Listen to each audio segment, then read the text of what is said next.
Black Panther is the latest entry into the Marvel Cinematic Universe. It stars Chadwick Boseman as T'Challa, the titular character Black Panther, and is directed by Ryan Coogler.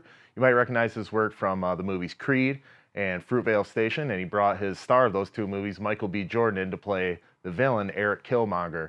Now, before I go into this movie specifically, Black Panther, I will admit, I've kind of been feeling a little Marvel fatigue lately. These MCU movies, even though I enjoyed all three of the movies they put out last year, they're just starting to feel the same. You know, it feels like it's the same people making them, and there's little tweaks there, and they're more like an episode in a series of movies as to one standalone movie with one story that just kind of connects to everything. So, having said that, I love all the choices that Ryan Coogler made with this one. I read that when he signed on for this movie, he insisted on his cinematographer that he works with, editor, and composer, because his complaint was all these movies look the same. You got all the same in-house people making them, and that's why people are starting to feel a little bit tired of them. Also, another problem I had with MCU is that, you know, it's like the world's going to end unless this, you know, person is stopped. It's like, come on, we know the world's not going to end. So not only am I glad that they chose to lower the stakes for this one, I like that they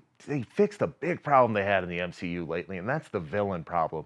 Even in movies like Thor Ragnarok or Spider-Man not Spider-Man Homecoming as much, but even Guardians of the Galaxy Volume 2, yes, great performances, you know, good characters and everything, but even the villains still felt a little weak. Like, we haven't seen any real strong MCU villains outside of Loki, but not only did we get one in this movie, we got two in Andy Serkis playing Ulysses Klaue, coming back from his little bit role in Age of Ultron, and also Michael B. Jordan as Eric Killmonger, this kind of like new uprising warrior who challenges T'Challa for the throne of Wakanda.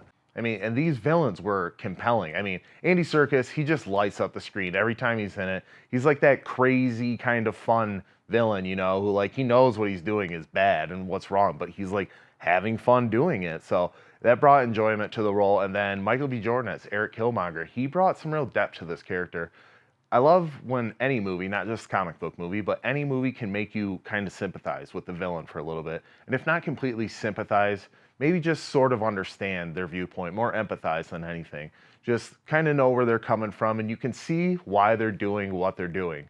And it makes sense for them to make those actions, but they clash with the ideals of the hero, your guy you're rooting for. So it kind of tears you up a little bit. There's parts where, you know, you're kind of flip-flopping between who you're supporting because you can see the viewpoints of each man. And with this new entry into the MCU, we got, you know, not only whole new characters, but like an entire new world opened up to us. And I just loved everything that they did with Wakanda and how it looked, how it felt. Once again, there was lacking style in the MCU before. This one, full of style. It feels like it's its own movie. And so I feel like this is a mild course correction for Marvel. Like, they knew that they were scoring, they were hitting well, and all these movies were making money, but just there was some problems with it. They weren't perfect, and I feel like they're trying to get back on the right track with this one. And also with this whole new world, we got a whole new crop of characters played by some fantastic actors, ranging from Forrest Whitaker to Angela Bassett, Daniel Kaluuya, who was in the big hit from last year, Get Out. But I gotta say, Letitia Wright as Shuri, who is Black Panther's sister, kind of like the Alfred to his Batman, if you will. I just loved her in this movie. She provided great comedy, and she's had energy. Anytime there was a scene with her, she brought energy to it, and there was that great Alfred Batman kind of banter between the two of them, you know, joking around. But this time, they're siblings, so it's even more jokey, more fun. And so whenever she was on screen, I loved it. And I'm trying really hard not to just keep harping on what MCU has done up to this point. But hey, it's a new chapter. I think it's fair to compare what's come before it. I love that there's themes explored in this one.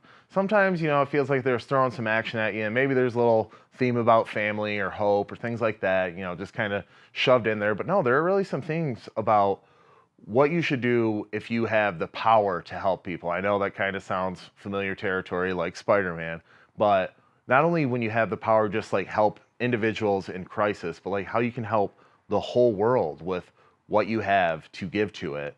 And should you help the whole world, you know, can the whole world be trusted with this great power that you have? And so once again, I just like that they explored these themes and they really asked some questions, and it made for a very compelling story and a very entertaining movie. Buffs. All right, so I've said my piece on Black Panther.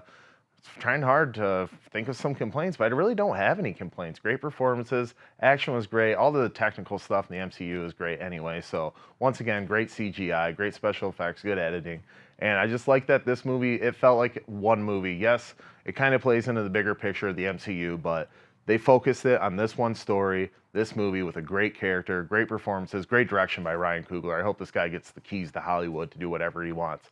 So I'm going to give Black Panther a 9 out of 10. If you're seeing the scores, that the trolls are trying to bring down on the internet, don't believe them. Go to the movie, make your own opinion. Buffs. All right, so that's it for my review of Black Panther. What did you guys think of the movie? Is it better than what we've seen from the MCU, worse, or the same? Go ahead, leave a comment down below, and be sure to join us next week. Nate will be back with me, and we'll be reviewing Annihilation, the new movie from Ex Machina director Alex Garland. So join us next week for that, but until then, don't forget, there's no place like the theater.